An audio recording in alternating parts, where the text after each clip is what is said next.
Hello mga insan. On the way po tayo ngayon sa Maliko, Pangasinan para sa ating isa na namang adventure. Ang Maliko ay isa pong barangay sa San Nicolas, Pangasinan na matatagpuan sa itaas ng bundok. Ang pangalan ng kanilang barangay na Maliko ay derived sa salitang Tagalog na liko-liko na tumutukoy naman sa kalsadang papunta sa kanilang barangay, kung kaya't naging paboritong spot ito ng mga riders. Ang pangunahing kinabubuhay ng mga tao dito ay ang pagsasaka.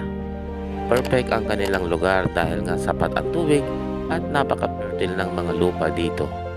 Dahil nga sa lamig ng klima dito ay nagtatanim din sila dito ng patatas, cabbage, sayote, bagyo beans at iba pang mountain crops. So tara mga insan, samahan niyo ako at papakita ko ang ganda ng Maliko, Pangasinan.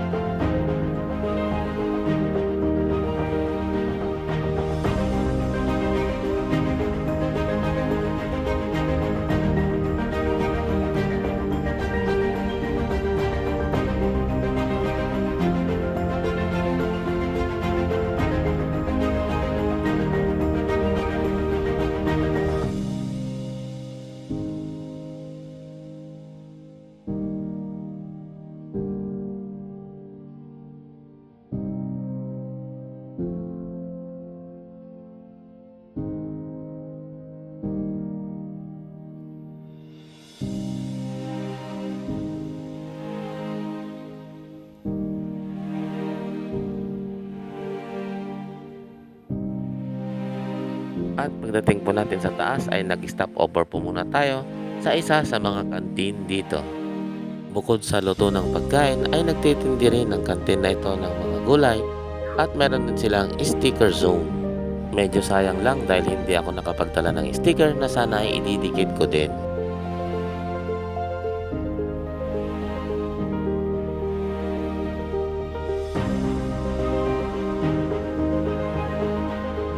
Dahil nga sa malamig ang klima dito, ang in-order po namin ay goto with egg. At perfect din ito dahil ang aming pwesto ay sa mismong overlooking.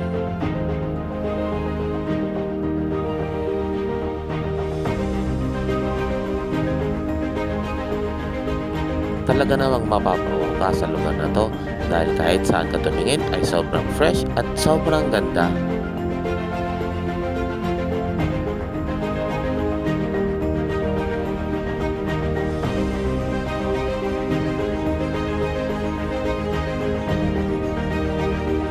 Ang isa sa spot na dinadayo dito sa Maliko ay ang kanilang World War II farm. So steady ka lang dyan insan at ikutin natin ang lugar na ito.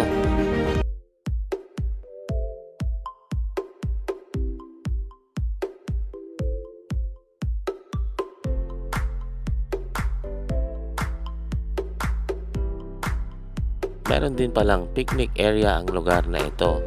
Meron silang maluwang na ground at sa lilim naman ay may mga lamesa at upuan. At good news para sa mga mahilig sa camping dahil pwede rin dito ang overnight camping.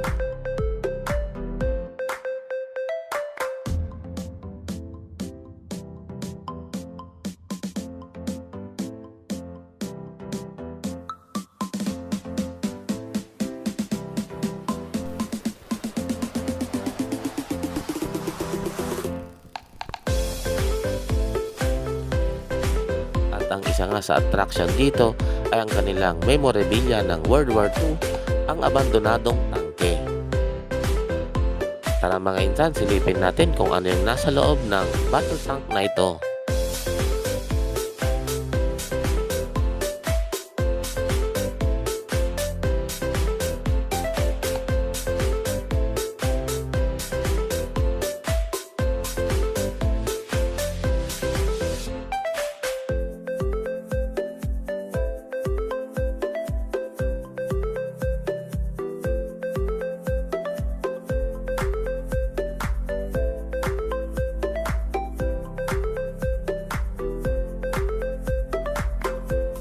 Sa mga nagtatanong po kung ano pong itsura ng kalsada paakyat ng Maliko, eto na po ang sagot.